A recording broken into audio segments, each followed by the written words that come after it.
Sud Radio, le débat de la semaine. Le débat de la semaine, le débat de tout un pays. Comment mettre un terme à toutes ces violences? Est-ce que c'est vers les parents qu'il faut se retourner? Est-ce que c'est vers la police? Est-ce que c'est vers la justice? Toutes ces questions, nous allons nous les poser, notamment avec vous, au 0826 300 300. Qu'est-ce qui s'est passé chez vous cette nuit? Est-ce que ça a continué? Est-ce que ça s'est un peu calmé? Que vous ayez assisté à des émeutes ou pas, vous êtes tous les bienvenus. Vous êtes peut-être même policiers, ou alors vous avez des policiers dans votre famille, des pompiers, tous ceux qui sont visés par des attaques, des élus locaux aussi. On va longuement en parler.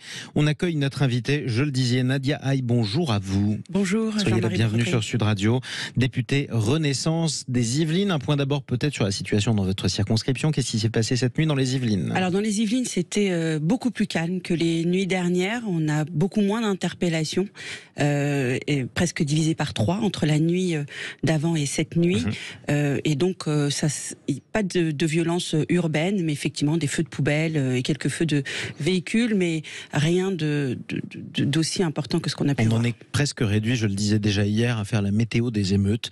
Il semble que ça se calme en ce moment. Ça se calme, mais malgré tout, il y a des scènes absolument révoltantes, comme ce qui s'est passé par exemple cette nuit, direction L'Haÿ-les-Roses.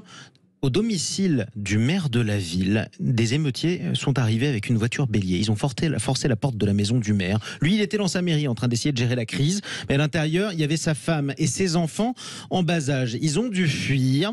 Ils ont été visés par des projectiles. Sa femme, elle est hospitalisée en ce moment. Qu'est-ce qu'on fait face à une violence aussi gratuite? Parce que c'est gratuit, Nadia Haye. C'est terrible ce qui se passe et ce qui s'est passé pour cette famille qui visait directement le maire de L'Haÿ-les-Roses. Et d'abord, tout mon soutien évidemment à monsieur le maire et à toute sa famille. C'est terrible, il n'y a qu'une seule réponse à ça, c'est la fermeté. Il n'y a pas d'autre réponse aujourd'hui. On a vu qu'effectivement, les circonstances de la mort du petit Naël a donné lieu très vite à une colère. Et je pense qu'elle s'est exprimée sur la première ou même la deuxième nuit des émeutes que nous avons pu connaître. Mais à partir de la troisième nuit, il y a eu un moment de bascule. Un moment de bascule où certains, des voyous, des rigolos, ont vu cela comme une opportunité de mettre le désordre et de s'adonner à des actes qui sont intolérables. Vous parlez de colère. Pourtant, dans la plupart des vidéos, on voit des scènes de violence.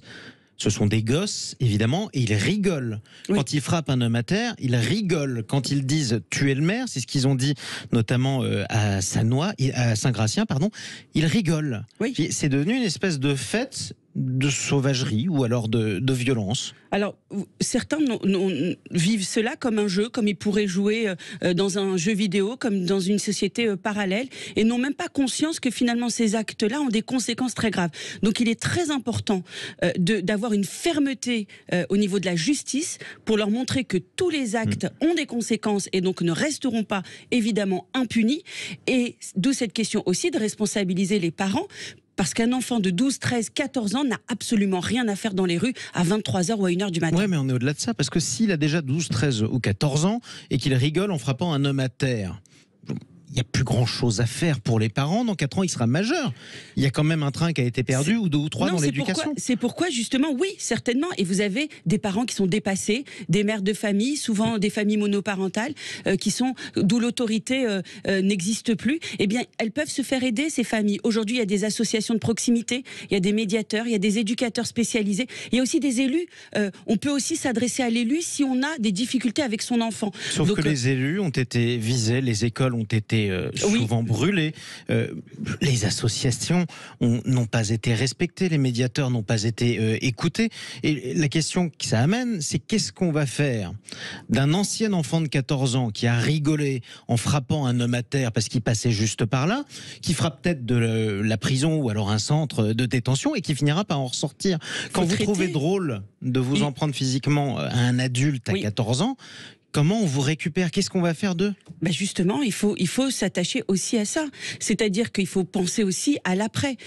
Les actes ne resteront pas impunis. Je pense que M. Bordry, il est très important de transmettre ce message à toutes celles et ceux qui nous écoutent et surtout à ceux qui s'adonnent à des actes de cette ampleur-là en termes de violence.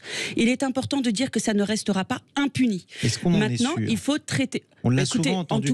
En tout cas, ceux qui ont été déférés aujourd'hui sont les quelques pour certains centaines de cette nuit, on est d'accord, le presque millier de la veille, mais est-ce qu'ils seront tous... Je suis même pas en train de parler de laxisme. Non, mais ça dépend du degré des actes. actes de violence. On ne va pas punir tout le monde de peine de prison. Mais malgré tout, on n'a même pas assez de policiers pour interpeller tous ceux qui ont commis des délits depuis 5 nuits. En tout cas, je peux vous garantir que dans les Yvelines, ils ont été repérés, interpellés, arrêtés. 50, il y a 2 nuits de cela, 22 interpellés, 8 cette nuit. Je peux vous garantir que les actes ne resteront pas impunis. Et d'ailleurs, la justice a pour ordre, mission, de répondre très vite. Donc oui, il va y avoir une sanction. Ensuite, il faut penser à l'après. Et penser à l'après, c'est de voir ce qui se passe par la tête. Est-ce que c'est un sujet de santé mentale? Est-ce que c'est un sujet de coup de folie sur l'instant? Est-ce que c'est aussi un sujet de mimétisme, parce qu'on a envie de faire parler de nous et parce que d'autres saluent cela dans les réseaux sociaux comme si c'était des actes héroïques? Donc tout cela, ce sont des questions qu'il va falloir évidemment prendre en considération. Et il existe aujourd'hui dans notre système social des choses qui sont plutôt bien faites pour prendre aussi en compte ce type de comportement. 0826 300 300 au fil dans le Lot-et-Garonne, je le disais, 0826 300 300. Venez témoigner. Bonjour à vous, Pascal. Bonjour. Ça va ? Oui, ça va, mais bon, ça irait mieux si le gouvernement prenait un peu plus de sa responsabilité et puis de mettre un état d'urgence quand on voit comment ça part, quoi. Bon, enfin bon, nous, dans le Lot-et-Garonne, apparemment, on n'entend pas trop parler de problèmes puisqu'on a Gare au Roc qui continue et à Marmande. Gare au Roc à Marmande, c'est un très grand festival. Ah ouais, c'est énorme, énorme. 4 jours. Moi, je voudrais parler de mon expérience. Malheureusement, très, très rapidement, j'entendais Madame la députée. Moi-même, j'ai eu un problème avec un de mes enfants suite à un divorce. Enfin, bon, bref, j'en avais la garde. Les deux autres tournaient bien. Le dernier, beaucoup moins. Et bien, à un moment donné, j'étais tout seul à devoir le prendre en compte. Je travaillais en région parisienne dans les bus de la région parisienne. J'avais des horaires complètement hachés. Impossible. Voilà, exactement. Et qu'est-ce que vous avez fait alors? Eh ben, moi, je l'ai placé. J'ai pris le courage. Et j'ai été aidé par la police du coin. J'ai pris le courage à deux mains, j'ai dit je ne peux plus assumer, je le place. Et il m'en a pas voulu. Il a 40 ans maintenant, tout se passe bien. Et il a parfaitement compris mon geste. Je ne pouvais pas me mettre en danger, je ne pouvais pas le mettre en danger. Et comment il s'en est sorti aujourd'hui? Il s'en sort très très bien. Bon, malheureusement, il a eu un gros problème de santé, mais il s'en sort très bien. Et par contre, il me l'a dit quand il était majeur, certaines familles d'accueil sont à revoir, certains centres ouverts normalement ne devraient même pas avoir de centre ouvert. Le monde fait des bêtises, il est en centre fermé. Et il ne reste pas sur le département. Alors moi j'avais une autre idée que j'ai vaguement entendue hier. C'est simple, on ne veut pas toucher aux allocations familiales pour certains, la gauche ne veut pas en entendre parler. Bon, ben c'est pas compliqué.